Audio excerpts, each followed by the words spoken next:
बिरहा आपके बीच में पुनः जा रहा है अंजलि रिकॉर्डिंग स्टूडियो मर्यादपुर से। हम गौरी शंकराचार्य पूरी पार्टी के साथ आपका बहुत बहुत अभिनंदन वंदन स्वागत करते हैं, सादर आभार व्यक्त करते हुए आते हैं गीत की तरफ।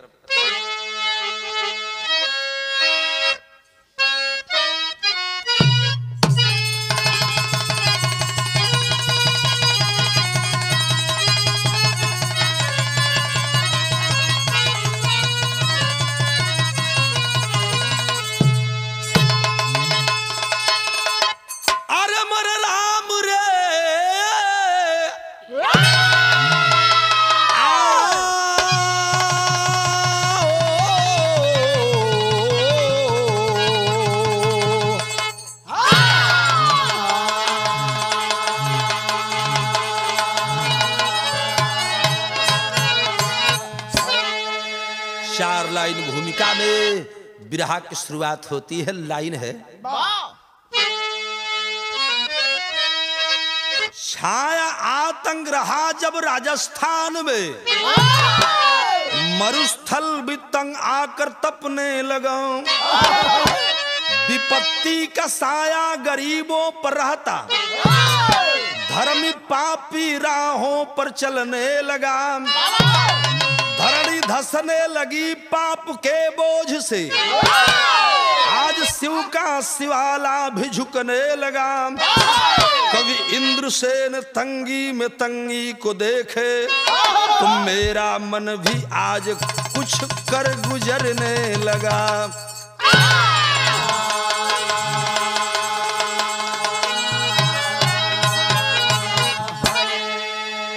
एक लाइन कव्वाली का टुकड़ा बा बेटा।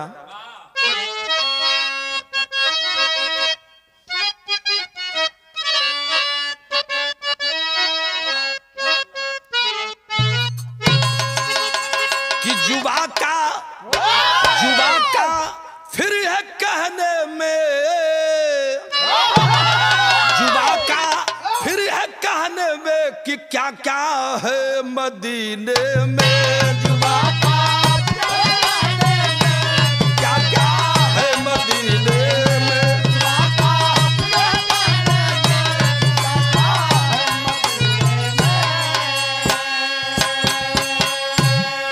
जुबा का फिर है कहने में कि क्या क्या अरे है मदीने में।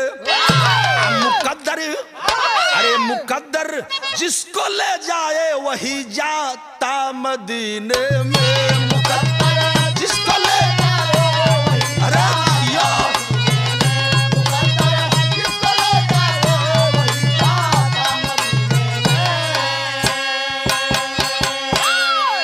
बिरहा में कवि जी ने भाव दिया है। वह लाइन क्या है, जरा सा गौर करेंगे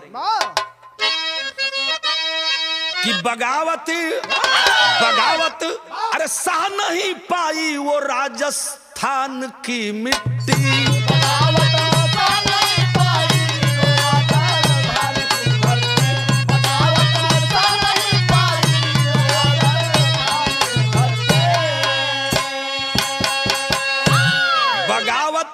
अरे सह नहीं पाई वो राजस्थान की मिट्टी। हुई पोपी अधिकारी, हुई पोकी अधिकारी वो राजस्थान की मिट्टी। हुई वो राजस्थान की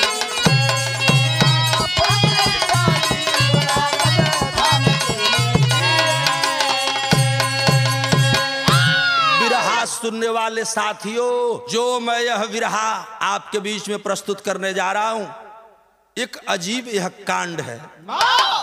कांड आज का नहीं, लेकिन कुछ दिन पहले का है। लेकिन एक नई चीज आपको मिलेगी। हमारे देश भारत के अंदर सनातन धर्म अर्थात हिंदू धर्म के अनुसार भगवान पुरुषोत्तम, जिनको भगवान माने लोग, वह पुरुषोत्तम राम लंका पर विजय प्राप्त करके आए जब अयोध्या में, तो दीप उत्सव मनाया गया, उसको लोग दीपावली कह दिए।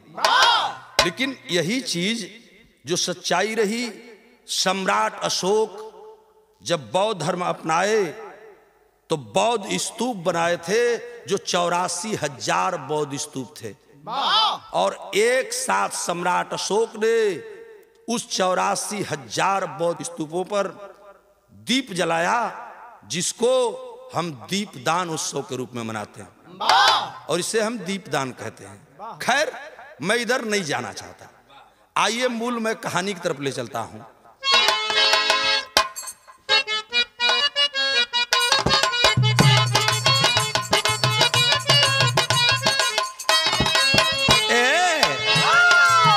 लार लार ला लार लार लर लारा नवल किशोर का आतंक ना सहा जाता,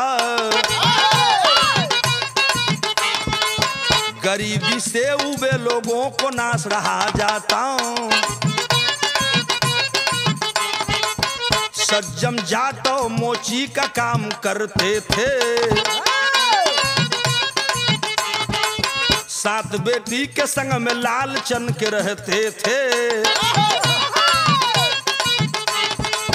करूंगा शादी मन में नवल है विचार किया,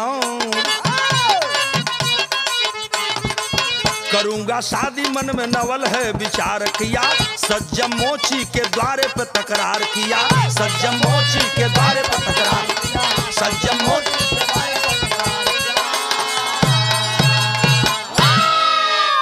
हमारे उत्तर प्रदेश के पूर्वांचल से हटकर जब पश्चिमांचल में आप जाएंगे तो दो बिरादरी ऐसी पाई जाती है, एक जाट और एक जाटो। जाट भाई हमारे बैकवर्ड में आते हैं, लेकिन जाटो जो होता है, जैसे हमारे पूर्वांचल में चमार होता है, दलित होता है, अछूत होता है, उसी तरह से जाटो समाज के लोग भी रहते हैं। उसी समाज में पैदा एक व्यक्ति जिनका नाम था सज्जम। सज्जम जूता चप्पल सीने का काम करते थे, मोची का काम कर रहे थे। एक दिन उसी क्षेत्र का रहने वाला नवल किशोर एक जमींदार किस्म का आदमी, मनवड़ किस्म का आदमी, मड़बन व्यक्ति है, जिसको खबर लग गई कि सज्जम मोची की 7 बच्चियां हैं और सातों एक से एक खूबसूरत सुंदर हैं। एक दिन अपनी फौज को लिया सजा करके नवल किशोर पहुंचता सज्जम मोची के यहाँ, घर पर जहां जूते का काम कर रहे थे सज्जम जाटो। बाबूजी वहां पहुंचता है, कहता है कि सुनो ए सज्जम, अगर भलाई चाहते हो और हमारे यहाँ रहना चाहते हो, हमारी इस इलाके में रहना चाहते हो, तो अपनी बिटियों को हमको दे दो। काहे कि सरकार, कलम मैं इनको पटरानी बना करके अपनी रखूंगा, मैं इन्हें अपनी दुल्हन बना के रखूंगा। अब सज्जम मोची गरीब आदमी दुखित हो गया, लेकिन कहा नवल किशोर ने कि अगर नहीं मानोगे तो हमारी एक शर्त है। वह शर्त क्या रखा, एक लाइन विधा में तरजबा, यह तरजबा हरिंदर, अरे चलता चलता मोरा पौआ पिरैले भैया, कि अरे चलता चलता मोरा अरे पौआ पिरैले भैया, गोकुल हो नैहर के तना बदूर भैया, गोकुल हो नैहर के तना बदूर भैया, गोकुल हो चलता चलता पौआ दुखैले भैया, गोकुल हो जियो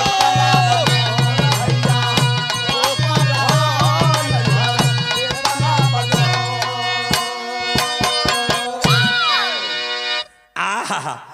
तो सज्जम की दुवरिया आइला, अरे सज्जम की दुवरिया आयल, अरे नवला अनरिया पापी, सज्जम की दुवरिया आयल, अरे नावाला अनरिया पापी, बोलल हो कई के मन में विचार पापी, बोलल हो कई के मन में।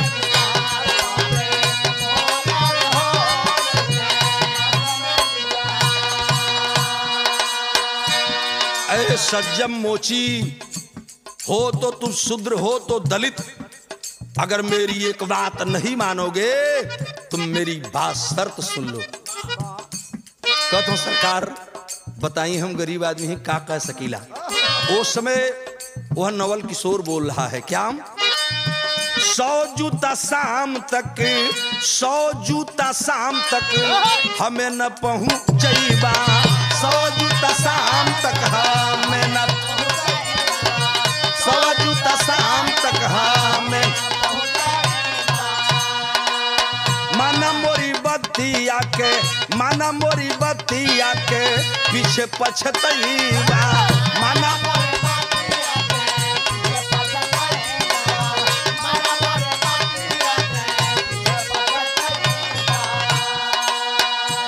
अपनी बच्ची को नहीं देना चाहते हो तो हमको आज ही शाम 5 बजे तक 100 जोड़ी जूता चाहिए और 100 जोड़ी जूता बना करके देना है मुझे बारात लेके जानी है।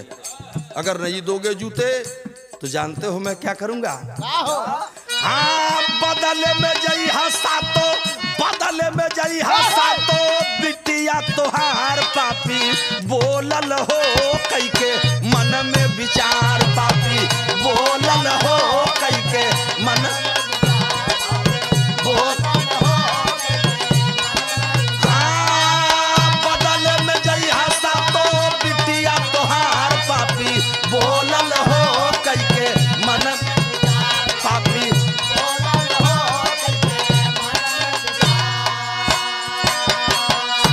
सज्जम मोची, अगर शाम तक तुम 100 जूते हमें नहीं देते हो तो मैं तेरी 7 बिटियों को अपनी दुल्हन बना करके यहीं से बारात लेके घर चला जाऊंगा, यहां से आगे मेरी बारात नहीं जाएगी। हाँ, गरीब आदमी सज्जम मोची घबरा गए और अब यह बात पूरे घर में जब पहुंचती है, 7 बच्ची भी सुन हैं बाबूजी, बात के साथ साथ धड़कन भी बढ़ गई। सामले 100 जूता देवे के न देव तो बदले में हमको 7 बेटी देवे के पड़ी। यह बतिया तो दिल के अंदर घर कर गई और बाबूजी मन ही मन कह करके जब नवल किशोर चले गए तो सज्जम मोची विचार करने लगे। गीत बदल गए बेटा और तर्ज यहाँ उबा कि पनिया में यगिया लगावाला सिरे गोरी तोहारी जवनिया,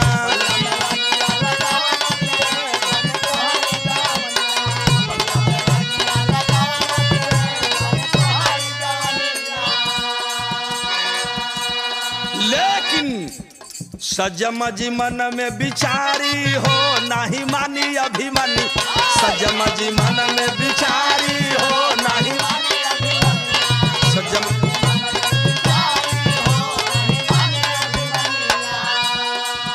अगर मैं नवल किशोर की बात नहीं मान रहा हूं, यह कमीना किस्म का आदमी है, मेरी बच्चियों को उठा ले जाएगा। यही बात दिल के अंदर खटकने लगी। आपने बेटे को बुलाए जिनका एक ही लड़का था, नाम था लालचन। लालचन बेटे को अपने पास बैठा लिए। सज्जम मोची और बेटा लालचन दोनों जने हाली हाली में जूता बनावे शुरू कर दिले। बिटिया भी सहयोग कर बाटी, लेकिन भइल का बिना रे साइज का सब जूता बनावल,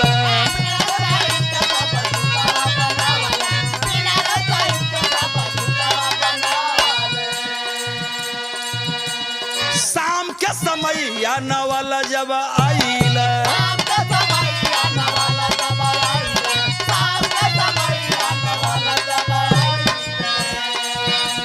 जल्दी जल्दी में लालचन बेटे के साथ सज्जम मोची अपने बच्चियों का भी सहयोग लेकर के 100 जूता बनाए तो जरूर, लेकिन जौने साइज में पौना तौने साइज में बना देना।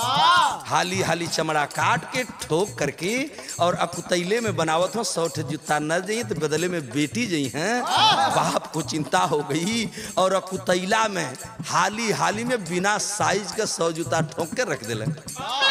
शाम हो गई, जब 5 बजा है, नवल किशोर पूरे बारात के साथ गाजा बाजा के साथ सज्जम मोची के दरवाजे पर पहुंच रहे हैं। और जब पहुंचे हुआ बाबूजी और देखा 100 जूता, उसे तो केवल बहाना चाहिए, मौका ढूंढ रहा था। दरवाजे पर पहुंचते ही लातों से मारा है, सगरी जूता दुआरी पर छिटा गल। तो लिखे के परल कि दिहल सिजतिया बिगारी हो नहीं मानी अभिमनिया, दिहल सिजतिया बिगारी हो नहीं मानी।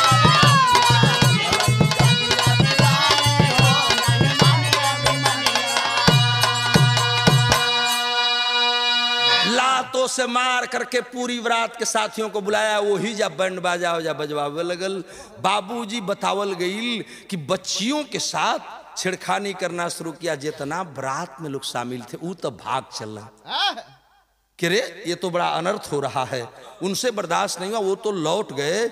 लेकिन नवल किशोर मनवड़ आदमी देखें बाबू उस गरीब के दरवाजे पर किया क्या। इसके दिमाग में नाचने लगी एक बात, बिरहा में टेरी लगी। अरे जियाड़ा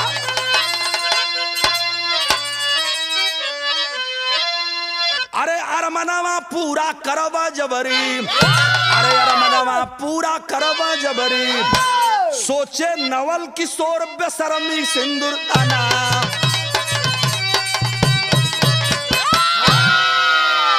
सोचा नवल किशोर बेशर्मी करवा सिंदूर दानवा। अरमनवा पूरा करवा जबरी। बाबूजी दिमाग में हो कि बिना बियाह कैले भी जैसे न लौटा। बारात भग गई भाग जाए, बाजा वाले भग गए भाग जाए, लेकिन हम सज्जम मोची की इन बच्चियों को लेकर के चलूंगा। अब यह तो बात गड़बड़ हो गई बाबूजी। अब भैल का बिरहा में पुनः एक और गीत लगी मना।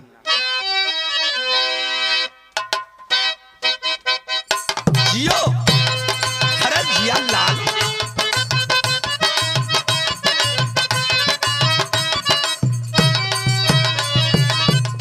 यह लाइन दे दलन। बिमलेश बाबू को लाइन देता हूँ हरिंदर बाबू कि अपन बलमुआ के चोरी, अरे अपन बलमुआ के चोरी गोरी मांग घुना घुनावा। गोरी मांग घुन अपन बलमुआ।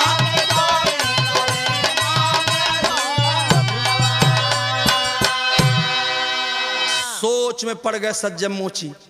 और सोच में पड़े क्या कि अब की न बची है इजतिया, अरे अब की न बची है इजतिया। ससतिया में परलई परनवा।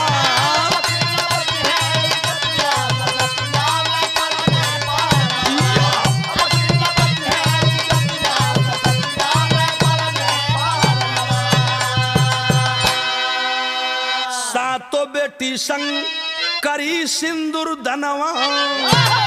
सदमा पहुँच जाई है ये कहीं भी रनवा। सदमा पहुँच जाई है ये कहीं।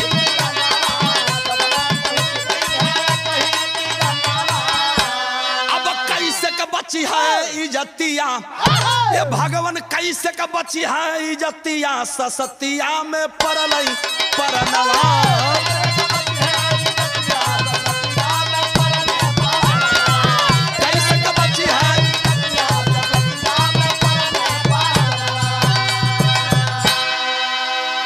सज्जम मोची सोचने लगे मेरा एक ही बेटा है लालचन, इसके सामने अगर इनकी इसकी बहन दुल्हन बनकर जाती हैं या नहीं जाती हैं तो यह कमीना जो मन करेगा सो करेगा।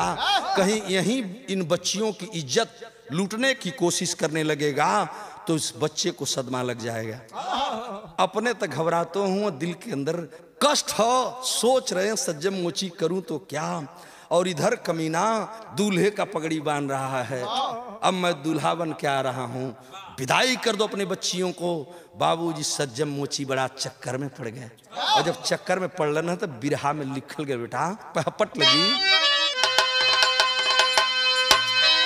कि दूल्हा बन के चलल दुष्ट अभिमानी मनावा पागल।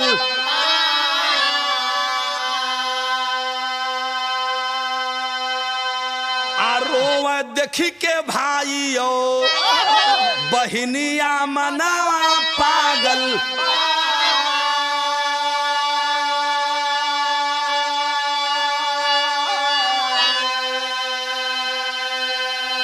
कहा है सज्जम मोची अपनी बच्चियों को निकालो और मैं इनको अपने साथ दुल्हन बना करके ही यहाँ से लौटूंगा।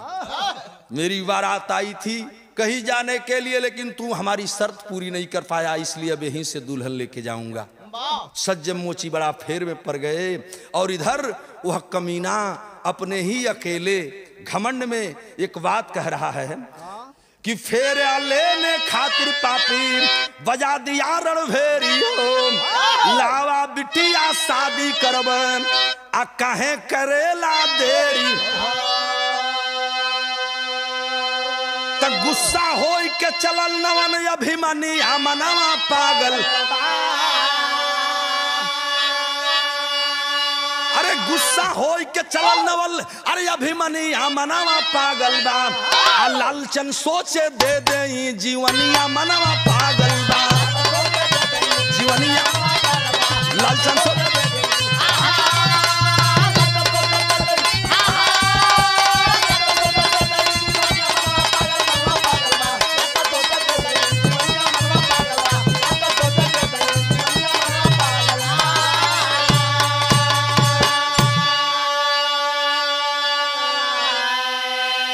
गरीब आदमी का घर रहल झोपड़ा टाइप खपड़ा टाइप का देहात में जैसे घर होला वैसे घर बा।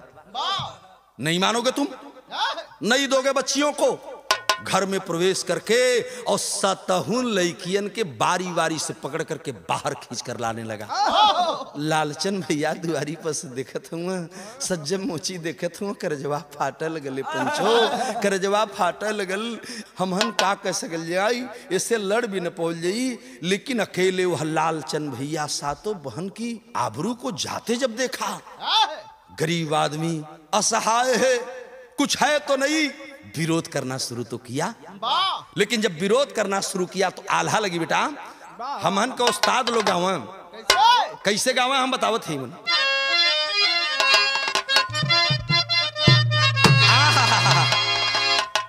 कि भाई का मरनवा देखबा ओही दिनवा अखरा ये पंचो। भाई का मरनवा ओही दिनवा अखरा ये पंचो।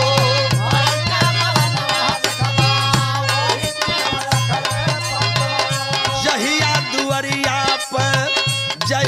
दुआरिया पे दुश्मन गइला दुश्मन।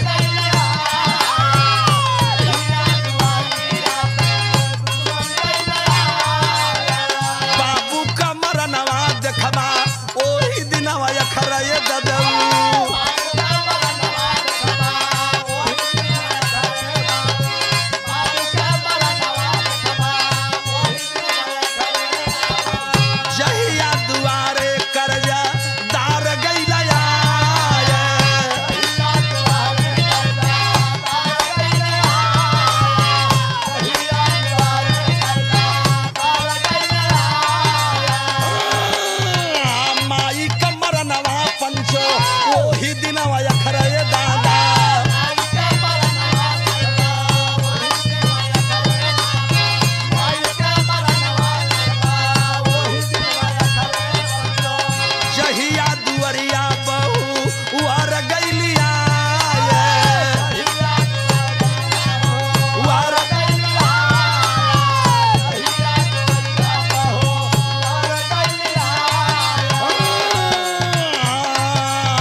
यही गौर करेंगे मेरे बाबूजी।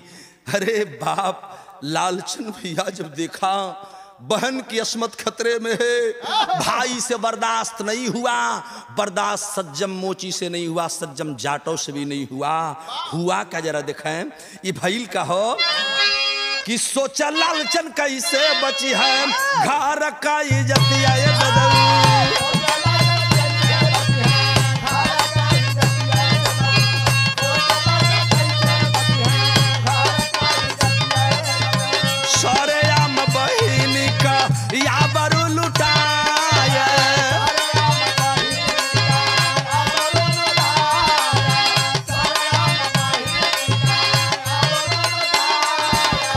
अपने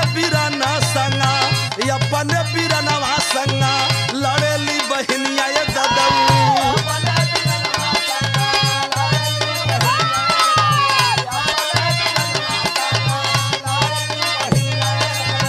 सूप डाली दौड़ा लिहली, सूप डाली दौड़ा लिहली, हाथ में उठा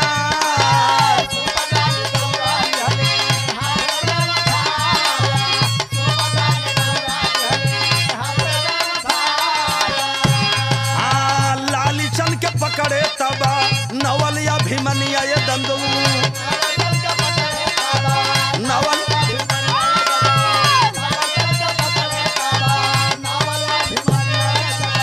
निबिया के पेड़ावा में देहला बांधावा।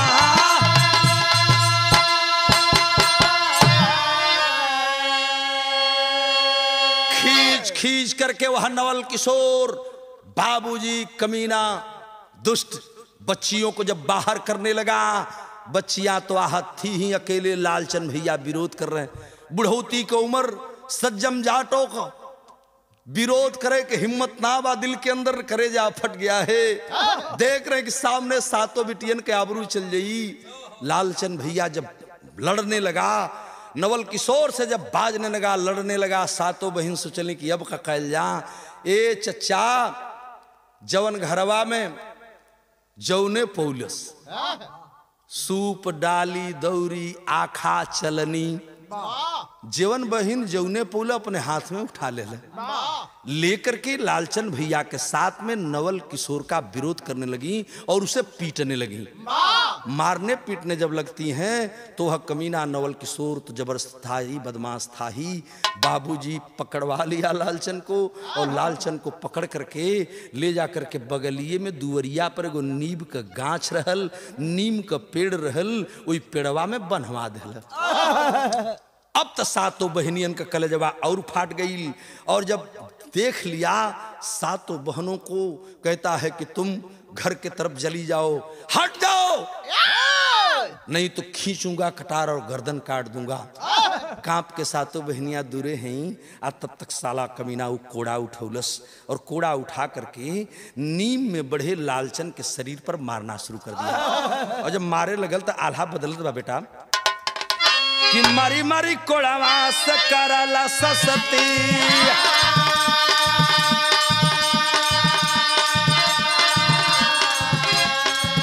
भैया मारी मारी कोड़ावा से करला ससती।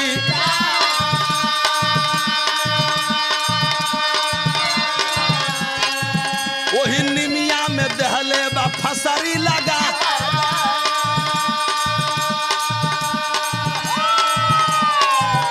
अरे मड़ई में यगिया लगवली बहनिया।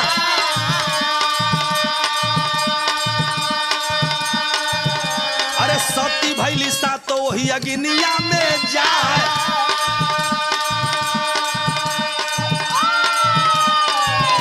अरे सज्जम मोची के ले जा घूरा में तो पौलसी।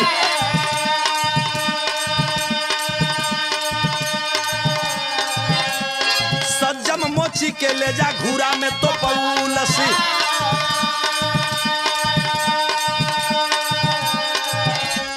अपने सोचे कैसे देवा मुहावा देखा।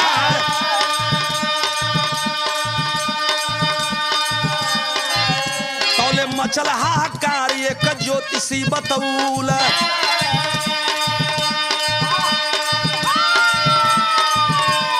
दिहला कुछ लोग हमनी से पूजा हुआ।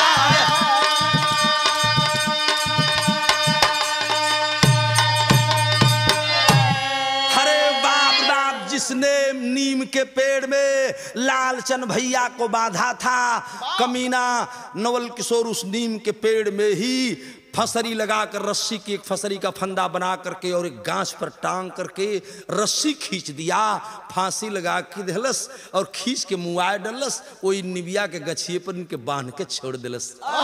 कलेजा फट गया सातों बहनों का। सातों बहन के कलेजा फटल, दिल फटल। भैया के बिना घर के अंदर भगली। मड़ई का घर रहल, बतौली गरीब के छप्पर बा, छान बा, मड़ई बा। सातों घरवा में गईली। सज्जम मोची सोचे कि अब का होई, तमाशा देखत हुआ कि हमार बाबू मर गई, फसरी दे दलस कमीना हमारी बाबू की।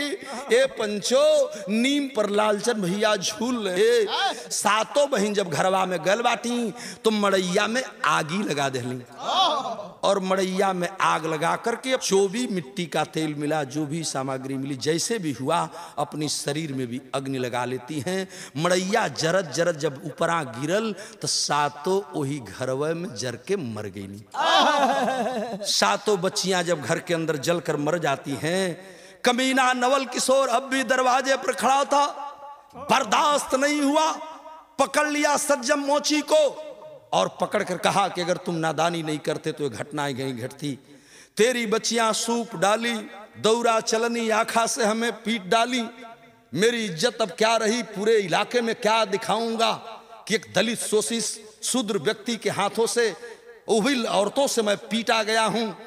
इसलिए सज्जम मोची को पकड़ के ले जा करके, जेके हमन देहात में घूरा कहिला, जहां कबाड़ फेंक के गाजल जला, माई बहन जहां घूरा कहली कि देहात में घूरा कहली, जहां कबाड़ गाजल जला, ऊजा ले जा करके घूरा को खनवा करके उसी में सज्जम मोची को जिंदे गड़वा दिया।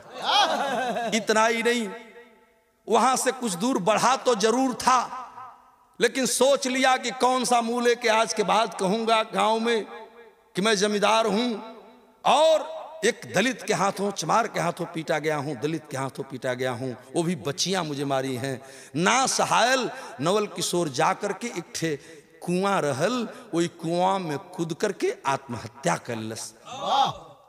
कुछ दिन बीत गए और जब वो भी मर गया बाबूजी, तो देखें बिरहा की खोज बता रही है, कवि जी की कलम बता रही है कि कुछ दिनों के बाद उस गांव में, जिस गांव में नवल किशोर रहता था, वहां के लोग परेशान होने लगे, तबाह होने लगे। और जब तबाह परेशान होने लगे तो कुछ जानकार लोगों को बुलाया गया, तो कुछ ज्योतिषी टाइप के आदमी आए, तो वह बताए जो पुराणों में प्रमाण मिलता है। क्या बताए? लाइन दी गई है,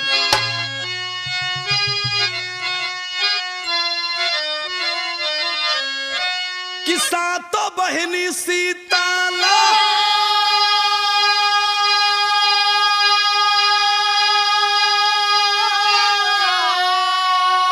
वह सातों बहनी सीताला अब कहावा लगली, आयापन दुनिया में चरनिया पूजावा लगली।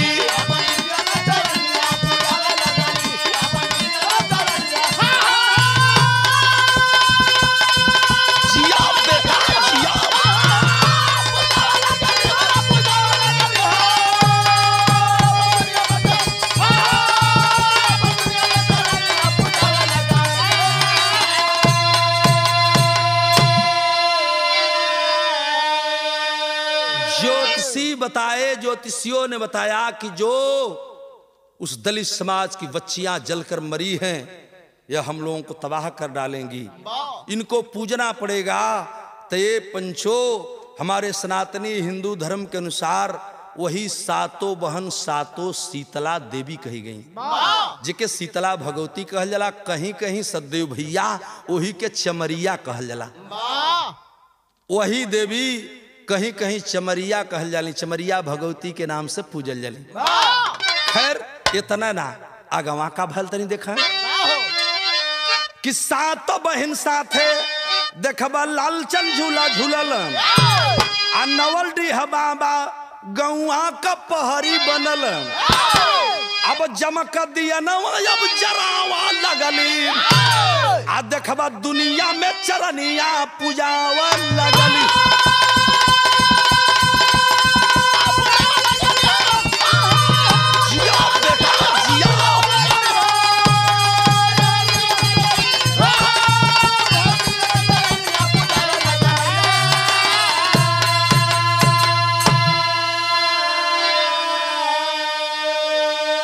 हिंदू धर्म सनातनी धर्म के अनुसार वह सातों शीतला भगवती कही गई।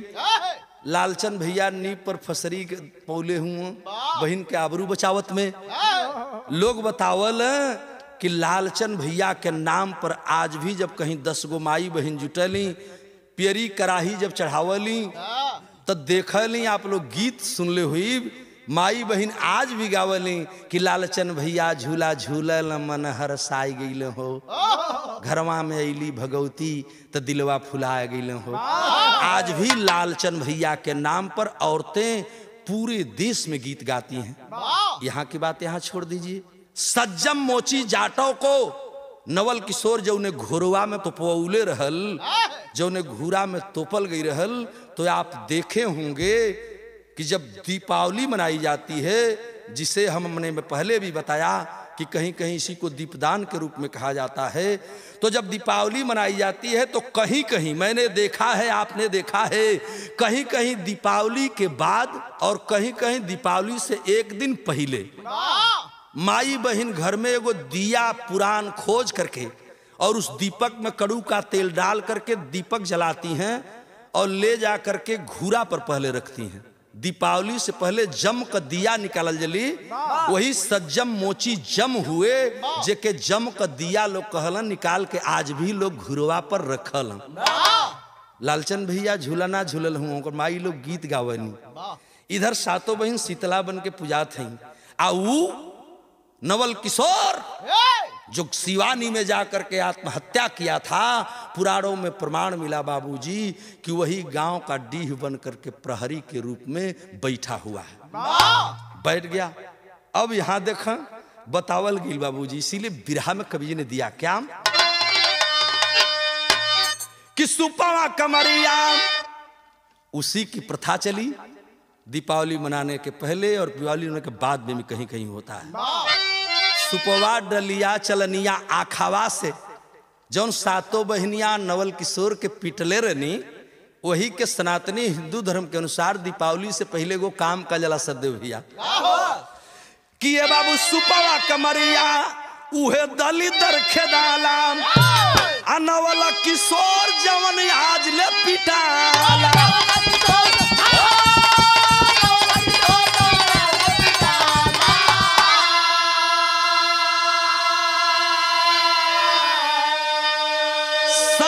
मोची भैला जम, सज्जम मोची भैला जम दिया ना जरावा लगली, अपन दुनिया में चरनिया पूजावा लगल।